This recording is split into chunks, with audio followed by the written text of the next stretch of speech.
Бүгінгі жаңа сабақтың тақырыбы деректер қорын әзірлеу.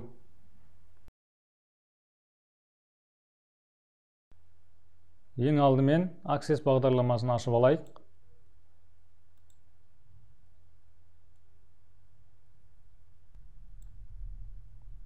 Microsoft Office және Access.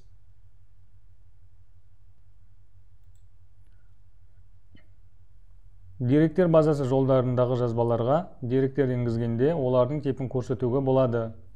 Деректер базасын кесте түрінде құруда алдымен мына батырманы басамыз және кесте конструкторы көмегімен болашақ кестенің өріс атаулары және олардың типтерін, қасиеттерін сипаттауға болады.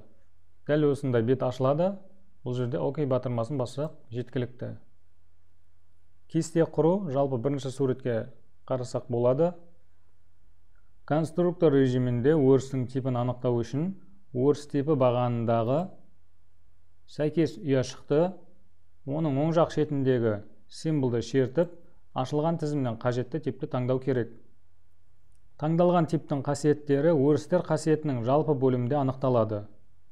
Өрістің қасиеттеріне қарап, өріске қандай деректер енгізуге болатындығы анықталады.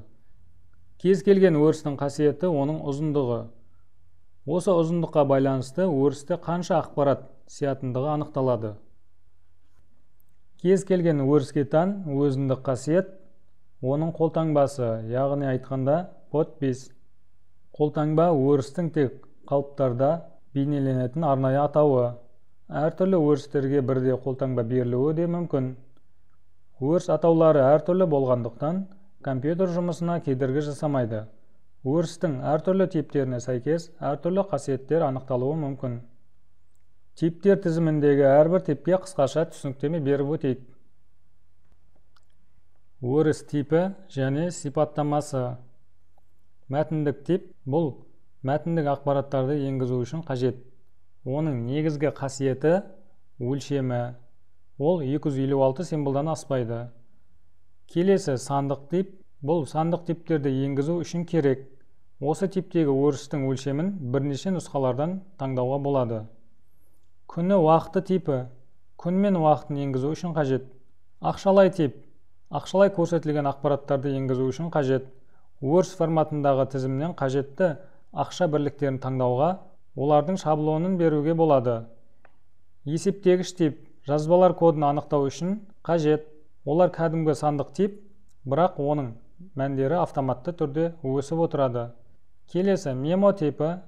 Өлшемі 256 символдан артық мәтіндерді енгізу үшін қажет. Мұндай типтегі өрісте 65535 символға дейінгі ақпаратты сақтауға болады. Бұл типтің ерекшелігі өрістегі ақпараттар басқа бір жерде сақталып, ал өрістің өзінде сол ақпараттардың қайда орналасқанын анықтайтын көрсеткіштердің сақталуы. Оле типі. Басқа программалардағы нысандарды енгізу үшін қажет. Ол үшін Оле хаттамасын пайдаланып, таңдалған нысанды алмасу буфері арқылы өріске кірістіру керек. Мұндай нысандар қатарына графикалық файлда жатады. Логикалық тип. Тек қана екі логикалық мәні бар, я жоқ, немесе ақиқат жалған, немесе 0, 1. Тағы сол сияқты, оның мәндерінің жазылу түрі өріс форматындағы берілген тізімнен таңдалып алынады. Қай форматта таңдалса да, кесте логикалық өріс қанат белгісімен кескінделеді. Қанат белгіні тінтуір нұсқағышымен шертіп, я мәніне белгісін орнату арқылы, ал жоқ мәнін бос қалдыру арқылы енгізеді. Гиперсілтеме. Әріптер мен сандардан тұратын және гиперсілтеме адресін білдіретін қатар. Гиперсілтеме адресі келесі бөлімдерден тұрады. Өрісте енгізілген мәтін, басқару элементі және URL адреске немесе файлға апаратын жол. Өріске гиперсілтеме адресін қою үшін кірістіру гиперсілтеме командасын орындаймыз. Орналастыру шебері.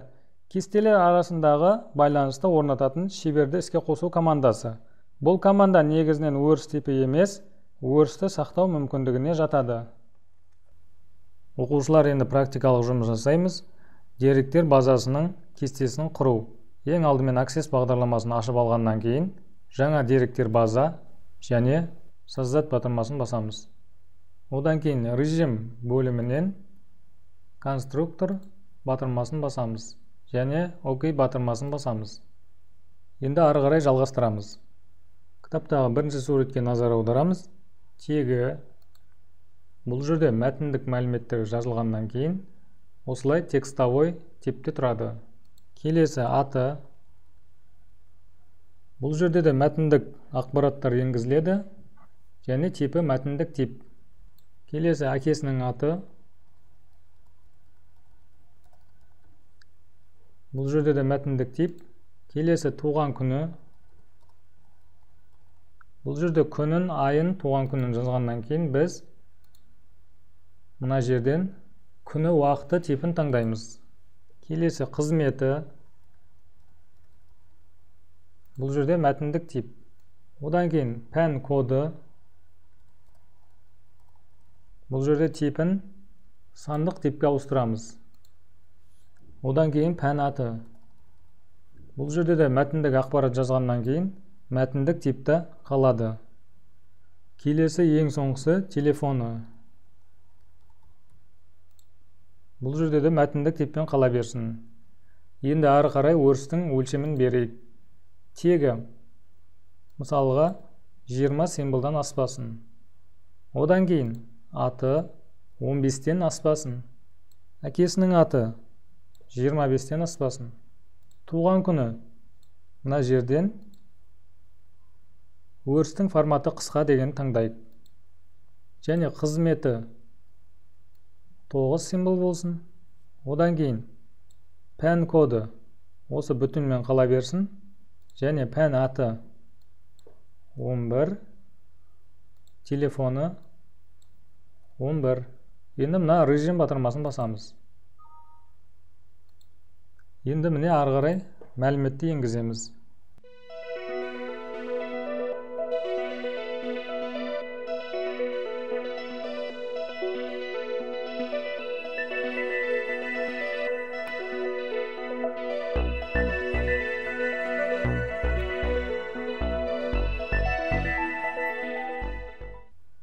Мінекей оқушылар, бір адамның мәліметін енгіздік. Тағы бұл жерде айта кететін жағдай.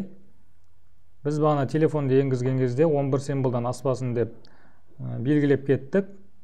Енді ары қарай міне 11-ден кейін ешнәрсе жаза алмаймыз. Дәл осылай жалғастыруларыңа болады. Оқушылар, бүгінгі сабағымыз түсінікті болатын болса, ары қарай мына берілген тапсырманы компьютерде орындаймыз.